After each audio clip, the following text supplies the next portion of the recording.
Bonjour à toutes et à tous, bienvenue chez OFI Invest AM pour notre point hebdomadaire de marché. Alors, la semaine a été évidemment à nouveau sous le feu de l'actualité du conflit entre l'Iran, Israël et les États-Unis et globalement toute la zone. Tout d'abord, une accélération qui fait épaissir un peu certains scénarios de risque où on a vu en début de semaine dernière des attaques directement sur des infrastructures pétrolières, avec le Qatar notamment déclarant que 17% de sa production de gaz naturel avait été détruite dans une attaque en riposte à une attaque israélienne sur des champs gaziers iraniens. Et cette destruction ne pourra être rétablie que dans les 3 à 5 ans à venir. On voit bien que c'est le scénario de risque qui se dessine, car au-delà du blocage du détroit d'Ormuz, qui lui est réversible presque rapidement, si jamais il devait y avoir un accord entre les belligérants, la destruction de capacités pétrolières mettra énormément de temps à être réparée, et donc c'est du gaz ou des barils qui ne seront pas produits, ce qui là, pour le coup, crée un scénario assez dangereux, surtout qu'on se rend compte dans la nouvelle guerre de communication que se livrent les États-Unis et l'Iran et ou Israël, que la dernière génération de gardiens de la révolution au pouvoir, plus jeune et sans doute peut-être un peu plus radicalisée et ou jusqu'au boutiste. On a donc assisté à une forte accélération du pétrole à la hausse et une baisse des marchés actions, jusqu'à hier une déclaration de Donald Trump annonçant que des discussions auraient lieu entre les États-Unis et l'Iran. L'Iran ayant démenti assez rapidement après qu'il n'y avait pas de discussion bilatérale. On peut peut-être imaginer qu'il y a un jeu de discussion avec l'ensemble des acteurs de la zone, visant peut-être à débloquer le détroit d'Ormuz ou à trouver une issue politique à ce conflit. Néanmoins, il convient d'être prudent, ce qui est peut-être une forme de point de rupture côté américain qui apparaît, c'est que quand on voit le baril du pétrole s'envoler vers $120, ou surtout le 10 ans américain allait tutoyer les 4,50, on sent que Donald Trump, dans ses déclarations, qui peuvent être inversées assez rapidement par l'intéressé lui-même, mais on sent que dans ses déclarations est plutôt à l'apaisement. On se rappelle que lors d'avril 2025, quand le 10 ans américain était allé en ligne droite de 3 quarts vers 4,5 suite aux différentes déclarations sur les droits de douane, ça avait été le principal facteur qui avait fait battre en retraite Donald Trump à l'époque. On a donc peut-être là un point de rupture, mais pour autant, comment les États-Unis sortent de ce conflit, c'est pas forcément une évidence.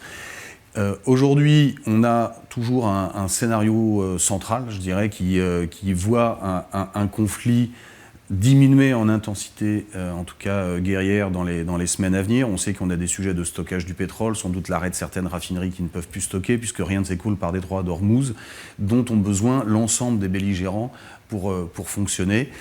Dans le cadre de ce scénario, on aura effectivement une forme de retour, un peu plus de normalité sur les taux d'intérêt et un rebond des actifs risqués qui peut être assez violent, comme on l'a vu dans la journée de lundi hier. Maintenant, même si la baisse a été assez significative sur les actions, on ne pense pas qu'il faille d'ores et déjà se ressensibiliser. Il faut attendre d'y voir plus clair. Il faudra sans doute aller assez rapidement dans ce contexte-là. Mais il faut sans doute y voir plus clair, car les scénarios adverses de blocage durable du détroit d'Ormuz ou de destruction de capacités ont gagné un peu en probabilité malgré les déclarations de Donald Trump. Il nous apparaît donc un peu trop tôt pour se ressensibiliser. Maintenant, si on regarde du côté obligataire, se ressensibiliser sur les actions, pardon. Maintenant, si on regarde du côté obligataire, on a des courbes de taux qui ont anticipé jusqu'à presque 4 hausses de taux de la BCE en 2026. On est revenu à 3 hausses de taux aujourd'hui. Et aux États-Unis, presque une demi-hausse de Fed avant de revenir à la stabilité sur 2026, enlevant les 2 baisses qui étaient induites dans la courbe et propulsant les taux longs à 10 ans à au-delà de 3 sur le 10 ans allemand. Et pas très loin, je l'ai évoqué, de 4,5 sur le 10 ans américain. Aujourd'hui, tant qu'on est dans une appréhension temporaire de ce conflit et des niveaux sur lesquels on est de la part des banques centrales, elles n'appelleront pas d'action immédiate. Néanmoins, On peut craindre que les ondes de choc perdurent dans le système je dirais, pétrolier, gazier et donc économique et donc d'inflation, avec sans doute des révisions d'inflation à la hausse et peut-être un peu de croissance à la baisse. Aujourd'hui, on sait qu'à peu près 10 $ de hausse durable pendant un an du baril de pétrole, c'est à peu près 0,4 d'inflation.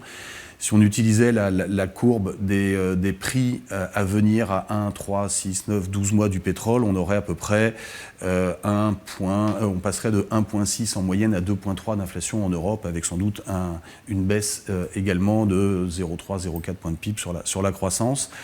La Banque centrale européenne, ne regardant que l'inflation, n'ayant pas le mandat de la croissance, serait donc sans doute amenée à devoir relever ses taux, même si l'impact sur la croissance sera sûrement douteux. Elle n'a pas de double mandat, à la différence de la Fed, qui, elle, pourra apprécier d'un côté le ralentissement, de l'autre côté de l'inflation, même si les États-Unis seront moins impactés du point de vue de la croissance. Il faut donc bien suivre dans les jours et les semaines qui viennent, comme on le fait bien évidemment depuis plusieurs jours maintenant, les démêlés du conflit et son éventuelle radicalisation avec le côté réversible de certaines attaques ou décisions qui seraient prises. Je vous remercie pour votre attention et je vous souhaite une excellente semaine.